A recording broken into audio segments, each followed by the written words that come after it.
Supreme court के फैसले से कबल नून लीग की अहम शख्सियत मुस्ताफी हो गई। पंजाब और खैबर पख्तूनख्वा में इलेक्शन होंगे या नहीं, फैसला आज हो जाएगा। मगर अदालत उज़्मा के फैसले से कबल मुस्लिम लीग नून की एक और विकेट गिर चुकी है। अहम शख्सियत ने अपने ओहदे से इस्तीफा दे दिया है। वजीर आजम के मुआविन खुसूसी फहद हुसैन ओहदे से मुस्ताफी हो गए हैं। वजीर आजम शहबाज शरीफ ने उनका इस्तीफा मंजूर कर लिया। इससे कबल फहद हुसैन ने शहबाज शरीफ से मुलाकात की, जिसमें उनसे नेक ख्वाहिशात का इजहार किया। फहद हुसैन वजीर आजम के मुआविन खुसूसी बराए पब्लिक पॉलिसी और मीडिया कम्युनिकेशन थे। उन्होंने 2022 में ये ओहदा संभाला था। इससे कबल उनकी तकर्रुरी का बाकायदा नोटिफिकेशन भी जारी किया गया था। गुज़िश्ता रोज अपने बयान में फहद हुसैन ने कहा था कि वो सहाफत नहीं, अब सियासत करेंगे। वो एक हुकूमत और एक ही सियासी जमात के साथ हैं। याद रहे कि इससे कबल भी रुकने कौमी असेंबली मुस्लिम लीग नून शहज़ाद फातिमा ख्वाजा को वज़ीर आज़म की मुआविन खुसूसी बराए उमूर नौजवानान मुकर्रर किया गया था।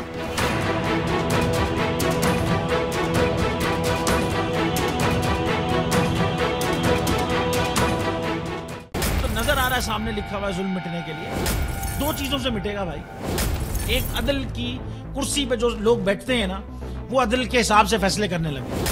दूसरा कौम निकल खड़ी उस जुल्म के खिलाफ, तो जुल्म खत्म हो जाएगा। या इन दोनों में से कोई एक चीज हो जाए या दोनों हो जाए।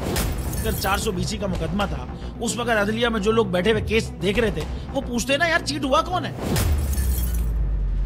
जब उनको दिखता कोई चीट नहीं हुआ, केस खत्म कर देते। तो जालिम जुल्म कर ही नहीं पाता। 9 जजेस ने नोट बिफोर किया मेरे केस को यार, 1.5 साल चला। शख्सी जमानत का केस, सेम केस इस्लामाबाद में कर दिया। एक ही इल्जाम पे 2 केस हो नहीं सकते भाई। मतलब 60 दिन का वक्त होता है। 102 दिन के बाद मैं जीत गया, केस बरी हो गया। 102 दिन के बाद अपील फाइल की, एक्सेप्ट कर ली। नहीं करते ना एक्सेप्ट, खत्म हो जाता ना जुल्म यार। भरी अदालत में मुझे बरी कर दिया, फिर पता नहीं क्या हुआ 2.5 घंटे बाद का नोट बिफोर। मैं नहीं सुनता ये केस, खड़े रहते अपने फैसले, मिट जाता जुल्म। अल्लाह ताला ने बिठाया इन कुर्सियों पे इनको यार, ये अल्लाह ताला की तरफ से फैसले करते हैं। तो या तो ये फैसले आएंगे, जुल्म मिट जाएगा, या कौम खड़ी हो जाएगी जुल्म के खिलाफ।